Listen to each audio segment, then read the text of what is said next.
Do you want a better understanding of franchising? Do you want to learn everything there is to know about franchising business opportunities? Lisa Linkowsky, the founder of Milestone Franchising, has 10 years of experience in the franchising industry, training and mentoring franchisees to help them build their business and adapt a realistic approach to business ownership.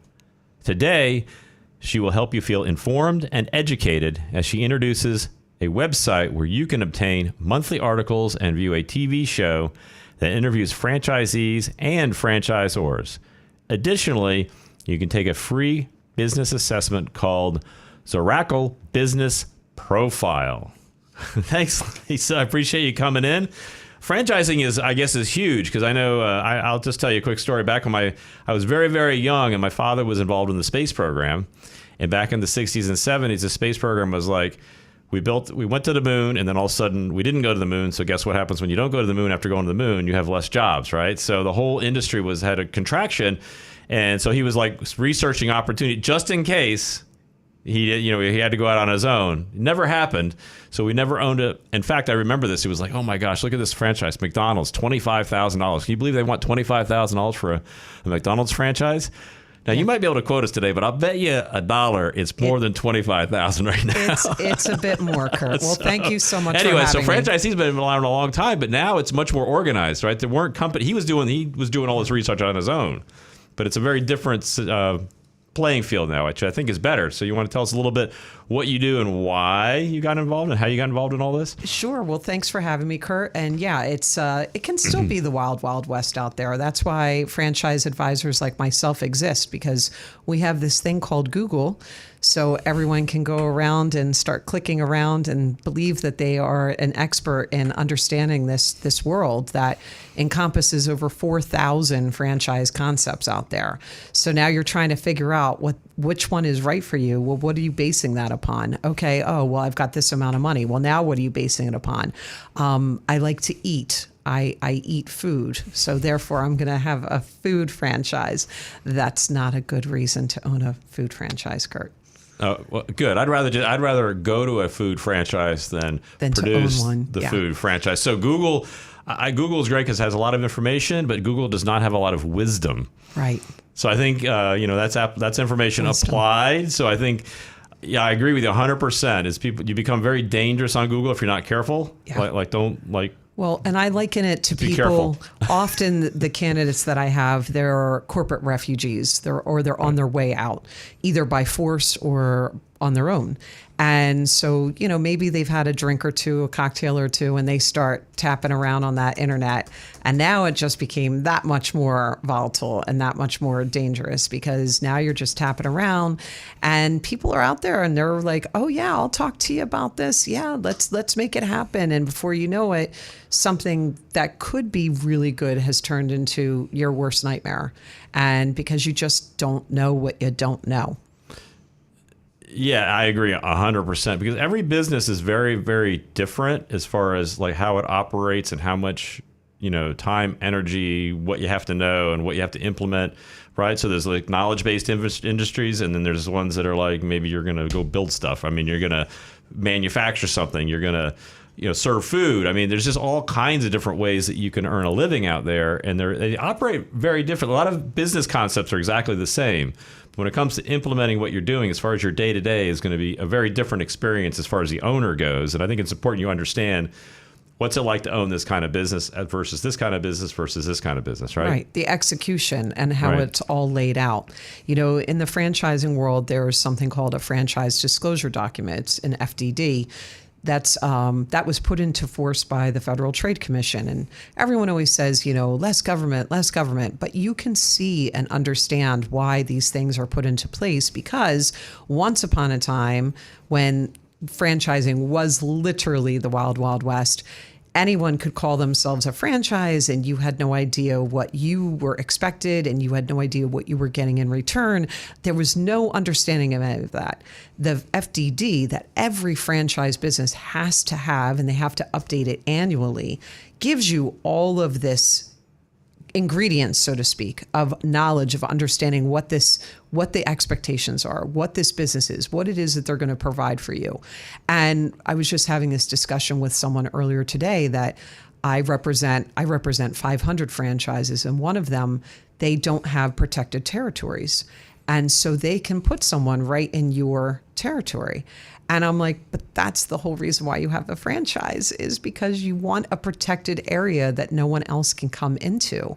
But they'll say there's so much business that we know that we could have 3 people in there.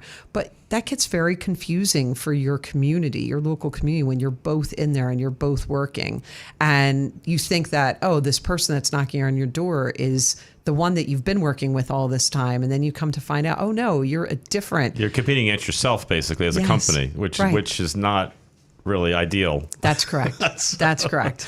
And then the other piece of this is that you've got this brain trust. The franchise world creates a brain trust where you get to speak to all these amazing individuals that all come from different worlds and all come from different backgrounds. And, and you all get to come together and work out best practices together. Well, now if you've got someone that's literally down the road from you, they're now the enemy. Right. Right. And you don't want that. You don't want that in a franchise. So I won't show that franchise solely because they do not have that protected territory for my clients. And I think you point out one of the big pluses of this, and this we talk about this a lot in just business in general, is like the mastermind concept where you bring other people together to discuss your issues and your problems and your challenges and things like that. And if you're all in there's 2 kinds of masterminds in my view. There's one where you have similar businesses or almost identical, and then you have ones where you're divergent, where you're totally different, where you want to make sure you're not missing some ways that you could approach things that maybe another industry is already attacking. When you have a franchise, you've got that common issue. Like if somebody's running a franchise in California and I'm running one here in New Jersey, we're going to have a lot of interesting commonalities. We're going to have some differences, of course, because the markets are different. But we're going to, as far as processes and things and problem solving and things like, we're going to have a lot better ability to solve problems when they come up, or if the economy changes or regulations change or things like that change. Then we all get together and have a conversation. What's the best approach to take based on A, B, C, right? 100%. And that's one of the greatest things. I was in a franchise myself, and it was one of the greatest things was that you're not in business by yourself for yourself, right? Like you get to sit there and work with other people, but you're still owning your entity. You've still got your business that you're running. But I'm not the smartest person in the room, Kurt, and that I want to sit there and defer to other people and look at them and go, wow, like you know about this and you know about that, and I'm just going to sit quiet and I'm going to listen and absorb. And then if I think that I can add something to that conversation where I'm helping, then yes, I'm going to do that, right? And that's the beauty. You've got 500 owners out there in a franchise. Think about how much, again, brain trust you've got there, right? And you get to help one another. Yeah. No, I think it's amazing. I think it's great. But you also pointed something else out, which I think is really, really critical. Because one of mine comes to mind. A couple of them come to mind. But the one that came to mind when you started talking about franchises and like some that are good, some that are bad. Like as an example, I remember Boston Market when it came out. It had extremely liberal like financing options. Like almost anybody could get a Boston Market franchise. Right. And then they overbuilt and they overwent the market, and all of a sudden they were way over leveraged. The market changed, and most of them are gone now. Yeah, it's hard to even find a Boston Market anymore. That's correct. So you have to be careful, and this is one of the things I think is really important from an underwriting standpoint. Sometimes people come into these situations, whether you're just going to a bank or you're going to a franchise, or saying, hey, I want to do business with you. And they're like, well, basically you don't qualify. Right. And sometimes that's a good thing. Yes. Because they know what it takes to get it started. If they just took everybody in, you could have the Boston Market issue where like they're just going to lend you all the money you need. Well, at some point you have to pay that back. So if your business model is not such that it can cover that debt service as well as all your other operating expenses and other things that are going to happen along the way, you're just going to end up in a point where you just can't do it. Correct. And listen, right? And you'll love this as a wealth advisor, Kurt. One of the things that I make my candidates say out loud is, I may not cash flow for a year. And if they did not fall out of their chair and hit their head and have a concussion, then we can continue talking, right? But now the big thing that's out there right now, the big buzzword is passive income. Passive income. Everyone wants passive income. And when you have I thought you bought a CD for that. Right. When you have to hire someone now that's going to manage your business for you, right. now you just push that cash flowing that much out.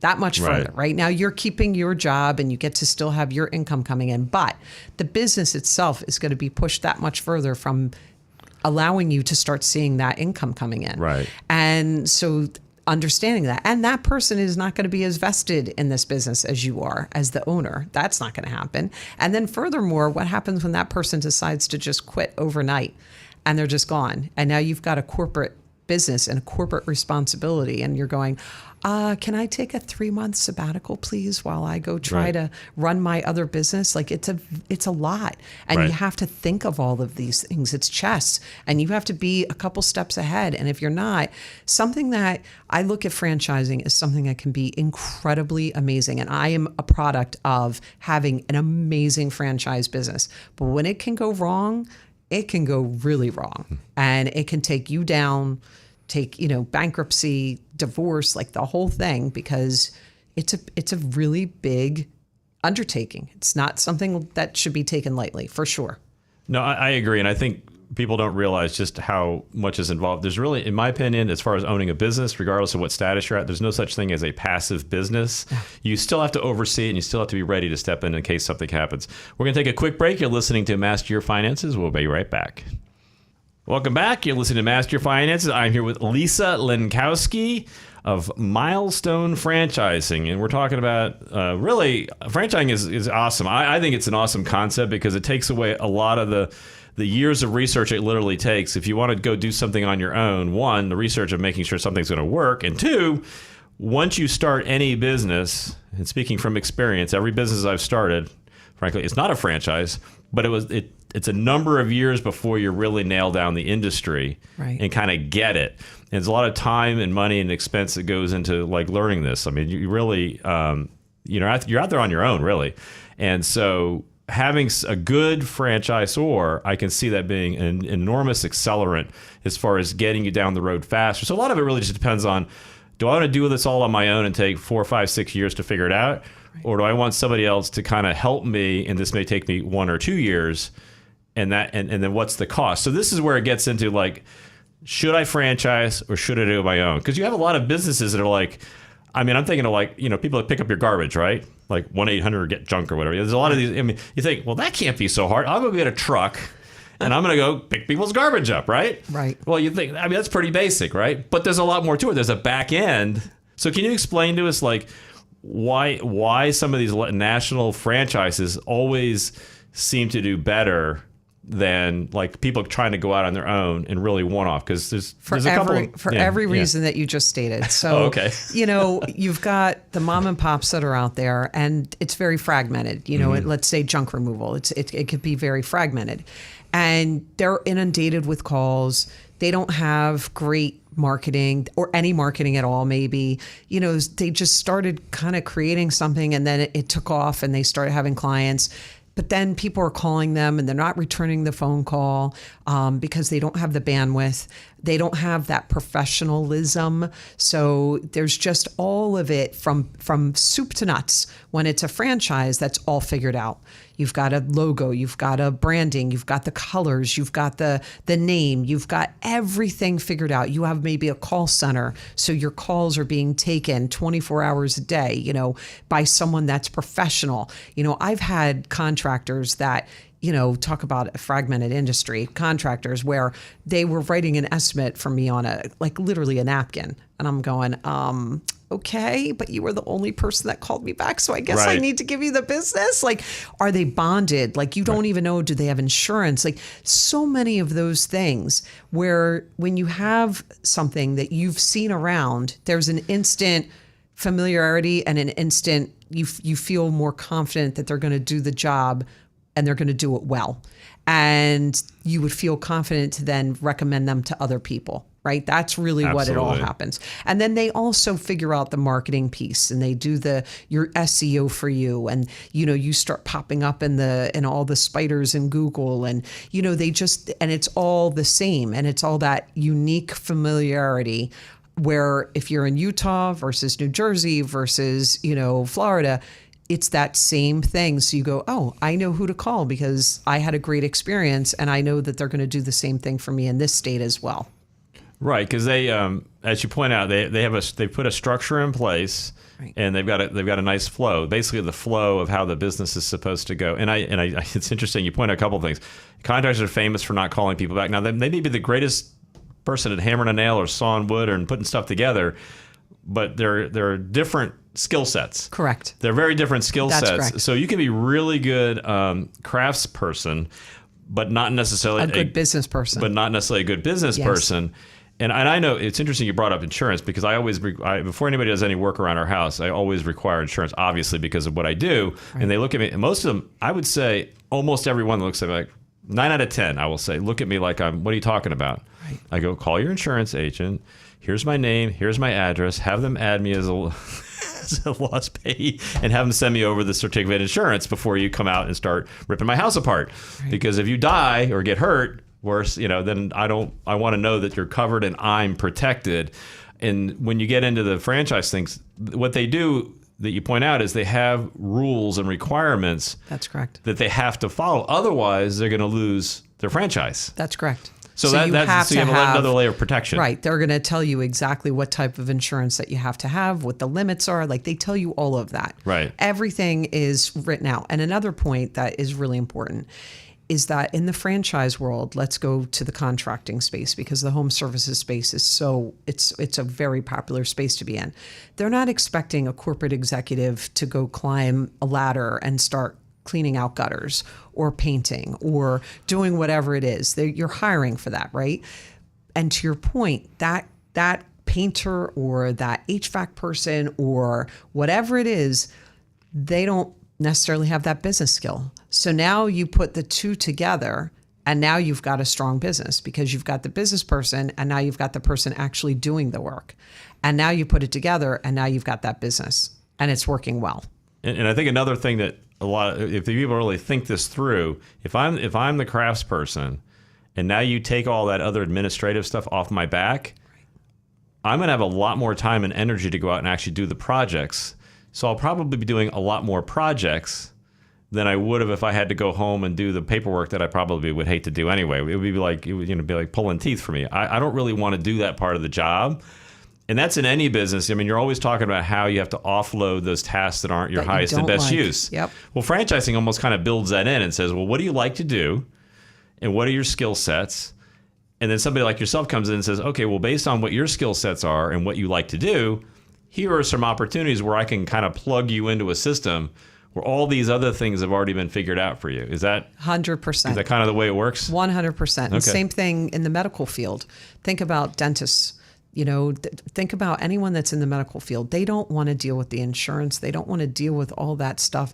And again, they're not business people. They went to school for medical purposes, a chiropractor. They didn't go to business school, right? And so there's chiropractor franchises. There's medical franchises because of that exact same reason. Yeah, I hear you bringing that up, because I've actually talked to some chiropractors that are like, they're struggling to bring in business. They're like, they didn't teach us anything. They taught us how to do, Right. do an adjustment. But nobody told me how to get somebody in the door. Yeah, correct. And they're like, well, now what I do, I open my office. Aren't they all supposed to just come in? Right. That's not the way business works, guys. Right. So That's right. There's a lot of marketing and a lot of networking and a lot of getting the word out and making sure people understand who you are, because you're not the only business in town. Yeah. And that people have to understand, if I come there, what am I getting? And if somebody already has something lined up that's familiar, why do you think? I don't know if they're the first franchise, but the first ones I remember is the fast food restaurants. When you would travel, you would go around and you knew what you were going to get if you were 3 states away from your home state. You go, if I stop in this restaurant, it's going to be pretty darn close to what I had at the last one. Same layout, same menu, same everything. And there's comfort in that. There's familiarity in that. Right. So what are you seeing happening right now that we're kind of a little bit out of the pandemic, and people, I think, are still are starting to grow businesses even more now? I know there's a lot of thoughts. Well, let me ask you this question. During the pandemic, I think a lot of people relooked at their lives, so to speak. Yes. So let's start with that part. So what did you see happen like then? And what are you now seeing happening now that we're a little bit further away from that period of time? So what kind of changes have you seen, or what similarities are you seeing between those two episodes that have occurred? So franchising typically, historically, does extremely well in economic upset. Every time there's been any kind of 2000 2008, going back, anytime there's been any kind of big economic upset, franchising always does well. And the pandemic was no exception. The SBA saw a record number of business applications year after year, breaking every conceivable record. It was crazy. And it was a lot of that. I want to take a look at my life and I want to do things differently. And then there was the whole, I don't want to go back into an office. I want to work remote, or I don't want to work remote and I want to go into an office, whatever it was. It caused people to question things and think about things differently and where they were. Still seeing a lot of that. It's not as much of an upset as it was, but I'm still seeing it and feeling it. And because companies then started letting go of employees, so I started seeing that earlier this year. And so then people are going, okay, now there's layoffs happening and I want to get out before, that happens. And I always counsel my candidates, get out, be proactive. Don't be reactive like that. You want to have your job. Like you want to be able to make a sound decision and not be panic stricken. And now it's 6 months later, you haven't found a job and you're now trying to figure out whether or not owning a business is good and your severance is running out. And now you're panicked, right? Oh, I agree. You don't want to make a decision then. You want to make it as, you're more comfortable and you're able to think clearer and, and not be in that corner, pushed in that corner. But I still get from time to time, and I got it all the time during the height of the pandemic, where people were like, I always ask, is there anything I need to know over the next couple of years that could affect your franchise? They're like, yeah, I think I'm going to move. And I'm like, well, where are you moving to? I don't know. Well, I can't really work with you until you know where you're going. I still am getting that from time to time, but I was getting that a lot. So people seem to be more settled now, but they're still very jaded from the whole corporate experience. And they're just like, I want out. I'm done. I'm burnt out, or I'm just done doing whatever this was, or, they're ready for that next thing. Well, I think that's amazing. I know there's a lot of opportunities out there, and we'll take another quick break here. We'll talk about some of those great opportunities that are coming up. You're listening to Master Your Finances. We will be right back. Welcome back. You're listening to Master Your Finances. I'm here with Lisa Linkowsky.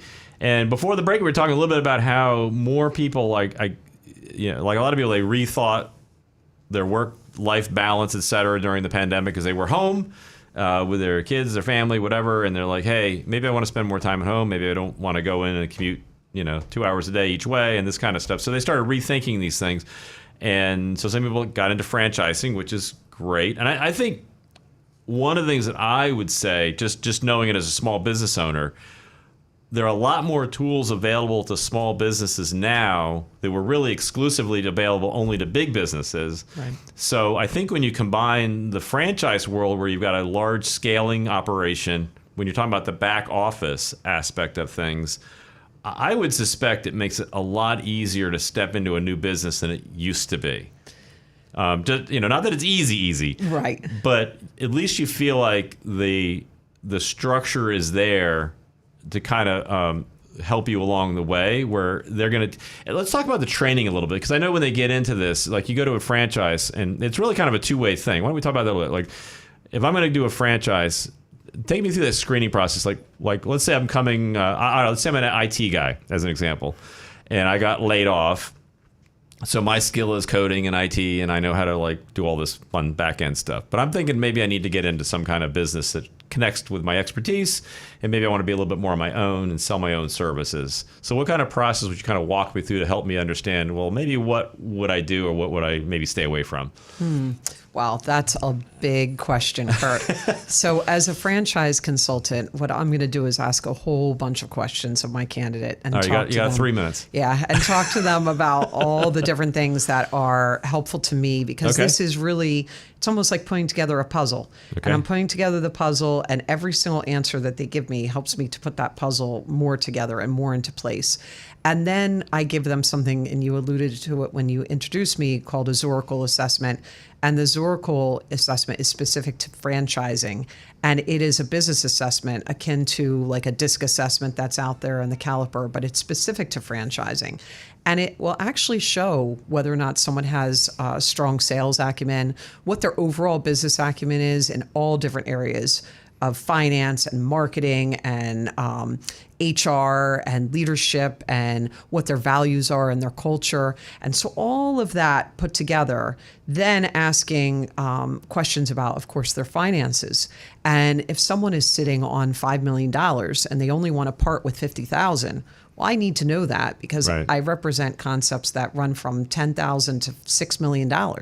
Right. So I need to understand what is it that you're looking at and then stay within those guardrails. I'm not going to go outside of them, just like when you're looking for a house. You want to stay within what it is that your client wants because that's what they can afford or that's how much money that they want to spend.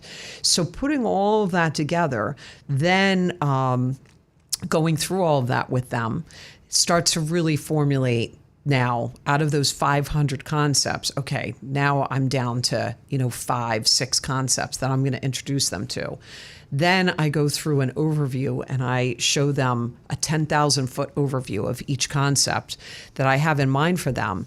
And I explain to them, I'm like, don't make your decision just based upon what I'm saying to you today. Like, you now want to go be introduced to this concept so that they can speak to you and they can talk to you and they can really explain what this concept is more in full. And I caution everyone, I'm like, this is an education. All you're on is on a journey to learn. That's it. And if anyone is pushing you, and trying to hard sell you, run for the hills, because that should not be happening at all. This is an awarding process. It's like an interview. You're interviewing them. They're interviewing you. I'm interviewing my candidates. My candidates should be interviewing me. Everyone is doing this dance to understand, is this a good fit? Does this make sense? Should they even be in franchising at all? Like, you're sitting there and trying to explore all of this, and people say, well, I don't want to waste your time. And I'm like, no. This is my job. This is my responsibility. And if I get you to the finish line of, no, I'm not doing this, I just did my job. Like, that is my job. It's also important to note that the Federal Trade Commission has a rule that my clients don't pay me anything for my services, that if they're awarded a franchise in the end, then I get compensated by the franchise system. Mm-hmm. But I walk many people away from this because I'll come to the point and the realization that this is not meant for them. And then I explain to them all the reasons why. And then, Kurt, as you know, we're big networkers. Then I introduce them to other people that can help them figure out what that next step should be in their path. Well, that's awesome. So yeah, it sounds like it definitely sounds like a dance, like a dating, almost like a dating service. It's a match, like a matchmaking. Yeah. Right. So we go around. So once you get your high view, right? So then I've got whatever, half a dozen or a dozen different concepts. So then it sounds like what we do is we actually talk to somebody from the franchise from the system. Or company, right? Yep. And assuming that those conversations go well, now do we go out and see their facility? I mean, at some point, do we go visit? Do we? They have see a little bit more about how it all runs, and tell us a little bit about how that works. Like, so it looks like it might work, but until you like in something, do you really like going to see? I also like colleges, right? You can read about the college all you want on the but you got to kind of go and like get a sense of what's this place like, what's the vibe, Right. Is this kind of me or is this not me? Right, and does it fit well? Right, does it fit? So before the pandemic, Discovery Day is what it's called in franchising. Okay. Everyone had their Discovery Day in person. And that's where you meet the team and maybe you go shadow with another owner and you go out to dinner and you're there with other prospective franchisees. And so you get to hear their backgrounds and why they're looking at the same franchise as you. And then the pandemic happened and it all went to Zoom. And I am pleading with all the franchises out there. I'm like, please put your Discovery Days back. Yeah, I'm an in-person guy. I'm an in-person guy. Because for something like this, you're making such a big decision. And it is really important not to just be in a little Zoom box. Listen, I love Zoom. I use it every single day. But for something like this, it's really important. And some of them have immediately gone back to in-person and some are still trying to hold on to that virtual aspect. And I really want everyone to just go back as much as possible because I think it is important. And, so then you go to this Discovery Day. Meanwhile, by the way, they've already given you their franchise disclosure document. With consult from me, you are talking to an attorney. You're going to go through that with a fine-tooth comb so you understand what the heck this document is because it's several hundred pages long and you want to understand it through and through. And then you come to a point that, I think that this is it. There's also something called validation where you get to talk to other franchisees and you get to ask them, what this is like and how it works for them. And you can talk to them about their financials. So franchising itself is very process oriented. And so is the process for getting into a franchise and exploring it. It's very, very process. And they all work the same. They all may be, this may take a little bit longer or this, but ultimately they all offer the same exact thing, which is very nice. Yeah, no, I agree. So they've kind of figured out the template for how to do things, right? So I know. I'll just go to some of the ones I know. I know that, like, let's say you were going to open up, as an example, a fast food restaurant or some kind of brick and mortar place. I mean, they'll not only help you. They'll help you locate a space. They'll help selection. You potentially, are you going to lease? Are you going to buy? What are you going to do as far to make sure it's an ideal? Like, you don't want to be on the wrong corner. You've heard that, right? Because certain corners, people may not know that, but some corners are hard to get in and out of. You don't want that corner. You want the corner that's easy to get in and out, because you will literally not get anywhere near the amount of business just because people can't get in and out of the parking lot. Yeah. Things like that, which most of us are like, that's a good spot, but if it doesn't work, it doesn't work. Right. But these little things, and just like, how do you set up the office itself, and how does it lay out, and where is it going to fit, and all that kind of stuff, and make sure that the business model works, right? So once you've agreed to all that, they're going to help you with all these pieces, which can be very expensive mistakes if you don't know what you're doing. That's right. From soup Very to nuts, expensive. like everything, every single thing that you could think of, the franchisor is there to help you all the way, even in helping you select your first manager. They're going to help you to figure out who is best and how and why, and they're going to help you in all that. They're not going to hire the person for you, but they're going to assist with all of that. So that's the beauty, is that getting all of that assistance in all these different directions that are very, very critical for that business getting up and running and ensuring that it's going to flourish. Now, typically when somebody gets into a business, I know every business is different, but I'm assuming the franchisor is going to help you with like projections. Like you mentioned, any new business owner definitely needs to know this, that you're the last one to get paid, and be ready for not being paid for a while, because that's just the way it works. Because it's very unusual. You hear about these .com people that in 30 days all of a sudden they're having 20 million subscribers, and then they're rolling in dough, and they don't know what to do with all the money, can't find a bank big enough to hold it all. That's unusual. What usually happens, it's a growth model, and you have to get it out and get it moving, and then it hits a critical mass, and then it starts to actually make enough money to actually pay you. And a year or two is definitely a trend line that I would suspect is correct. But when you go through these, I would assume your $10,000 business is going to run differently than a $6 million franchise, right? Absolutely. So they have a pro forma, and they'll have lay that out. So they have a reasonable idea of understanding, hey, based on your market, based on what you're doing, your business, here's what we're expecting. So the FDD has numbers. They're called items, and they have item 5 through 7, which is all of your expenses. And so now you're going to have a pro forma. You're going to plug in all of your expenses. Then they're going to show you an item 19. And not all franchises are required to have an item 19, but that's where they're showing their financial representation for the system. And it's not owner by owner. So what they'll do is they'll take it by, let's say the top 20%, the middle 40%, and the bottom 20%. And now they'll show you, here's what your top 20% is earning, and what their net margin is, right? And what I always tell my clients is look at the middle, because not everyone's going to be at the top, and don't be drawn by that. And if you can put out a pro forma that the numbers look very reasonable, and you can eke out a good livelihood with those middle numbers, then you know that you're on the right track, right? Not everyone can be up at the top. It's just not going to happen. So you don't know what your market, you don't know the different conditions are, and for why those people got up to the top. So look at that middle.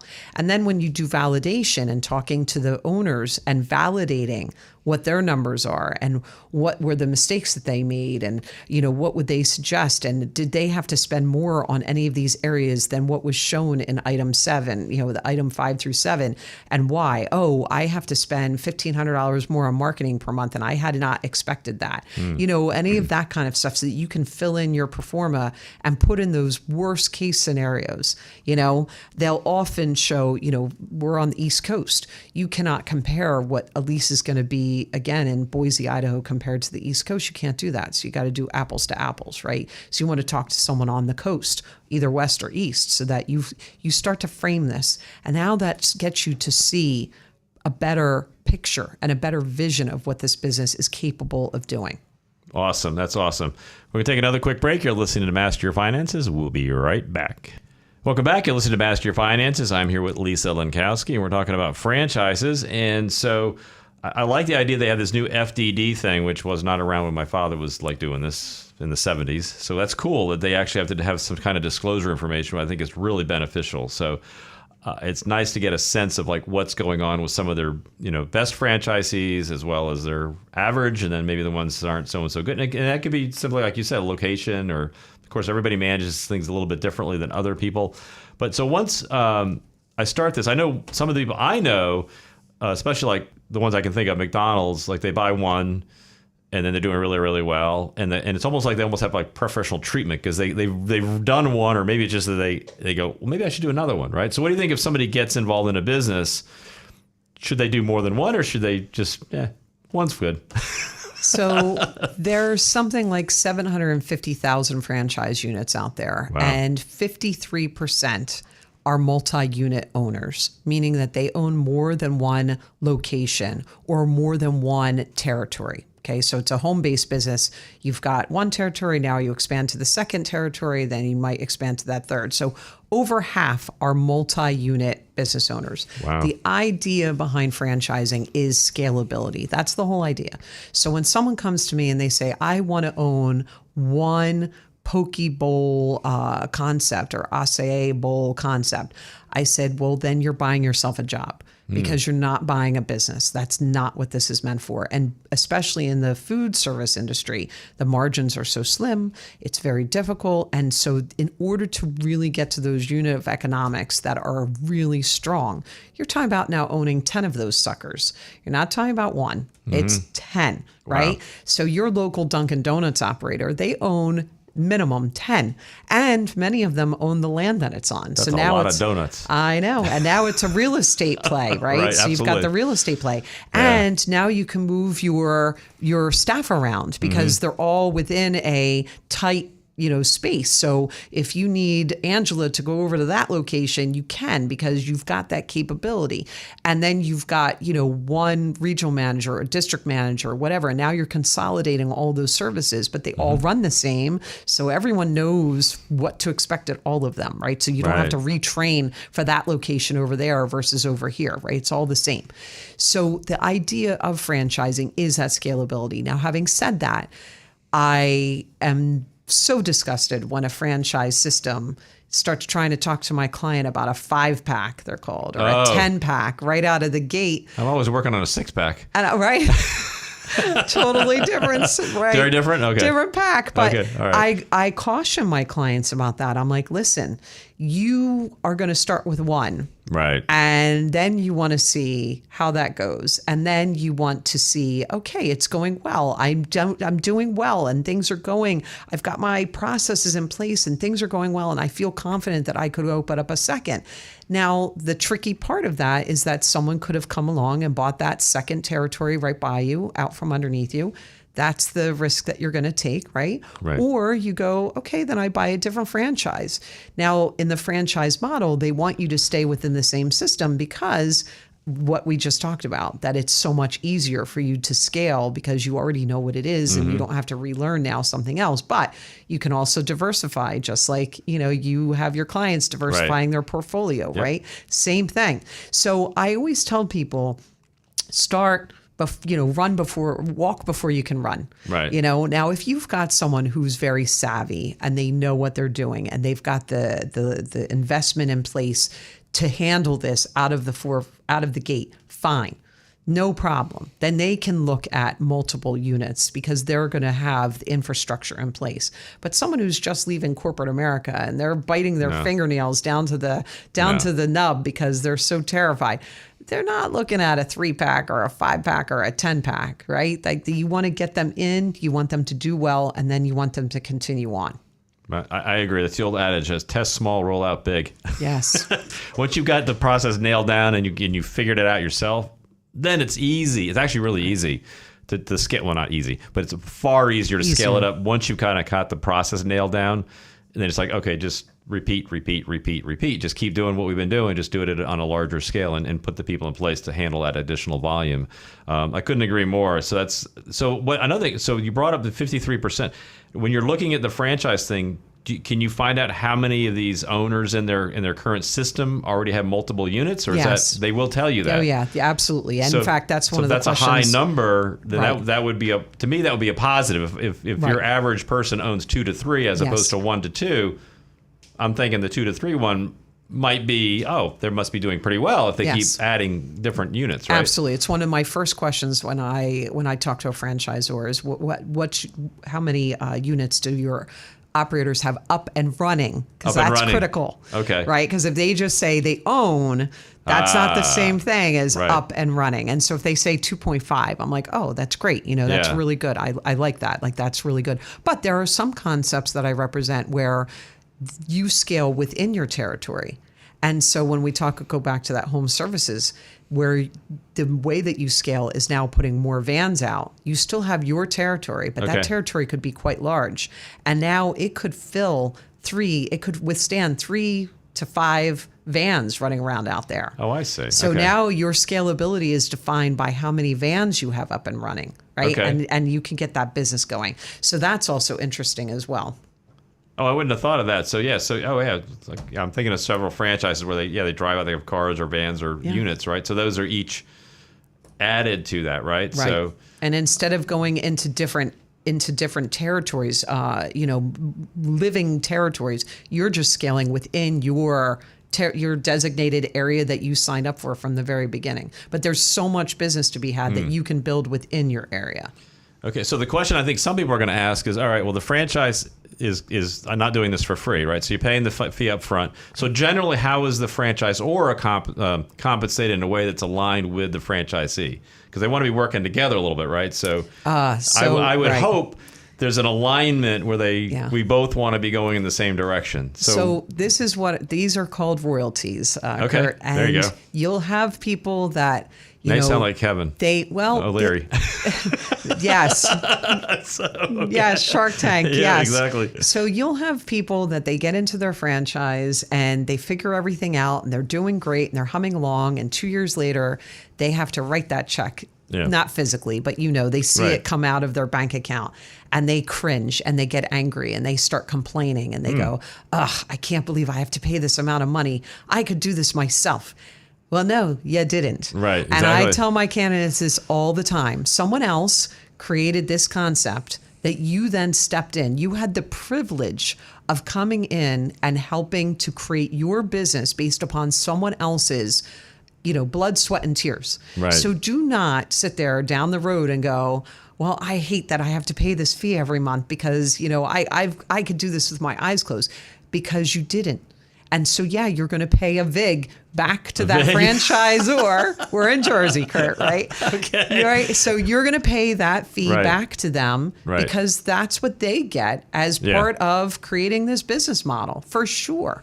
And then Right. there could be something like a brand fund, and that's all the money's going into a pot. Could be 1 or 2% of your gross revenues, and that money then it could go toward a marketing campaign for the better of the system. And sometimes they turn it on, sometimes they don't. It all depends. So the average for a royalty is usually 7%. And then an ad fund could be about 1 to 2%. So you're talking about, 9 to 10% of your gross revenue going back to the corporate office. Right, but as you point out, you knock like several years off the growth process of it too. Yes. The other thing I've seen sometimes, and maybe you know about this, maybe you don't, but every once in a while you see, I'll think of like a McDonald's, right? Every once in a while, like every McDonald's in the country all of a sudden looks different now. So that came from a higher on up somewhere, because I know the guy that had the McDonald's from the 60s didn't necessarily want to rip down the Golden Arches and build a brand new building. Maybe they did, maybe they didn't. I don't know. But I noticed that they do periodically, and I think that's part of staying current. Yes. Right, and staying up to date and up to speed. And because I know McDonald's has reinvented itself many times. You have to. Right? You have Otherwise, to. they'd probably be gone. That's correct. Yeah, you have to reinvent So what are your thoughts yourself. about that? And how I would assume that's like a little bit of a the franchisor is like, look, we really have to do this. The franchisee's like, I don't really want to do this. Yeah, well, you signed a contract, and so you don't have a choice, and Right. that's a sticky wicket. Sometimes Right. that happens, that you're being told that you've got to renovate, but Okay. again, when you are trusting that corporate office to steer the boat of the whole system in the right direction, right? I've seen prototypes for Taco Bell designs where one day there's a possibility that they'll have locations that have no dine-in. And it's like almost pulling up to like in the bank drive-through, and Okay. your food's going to come through a chute almost similar, and you drive off, and there will not be, and it's way less labor, smaller footprint, the whole thing.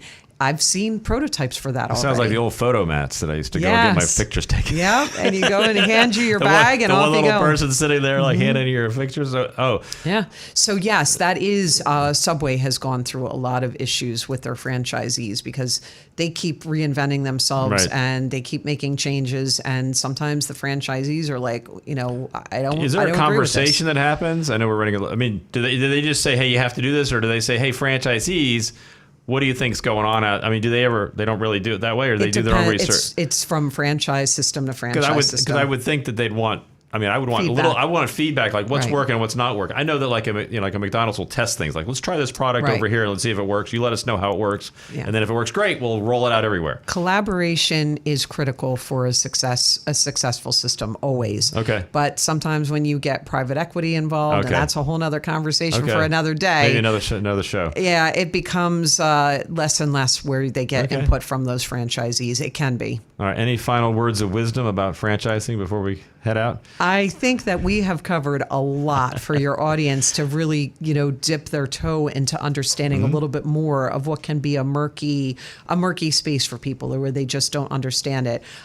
You had mentioned that I host a TV show. It's called Franchise Focus, and it is all about interviewing franchisees from lots of different concepts to hear what a regular everyday person has gone through and why they left their comfort of their corporate, their corporate life. And then I'm a contributor for something called Franchise Wire, where I write articles about things that I hear about on a regular basis, and then I want to address that and dig into it. I have one about Chick-fil-A because everyone asked me about Chick-fil-A, so I had to write an article. So go to my website if you want to read all about Chick-fil-A, and that's at milestonefranchising.com. Awesome. Thank you, Lisa. Really appreciate it. And don't forget, you can listen to this episode and all our episodes by going to masteryourfinances.us. Have a wonderful day.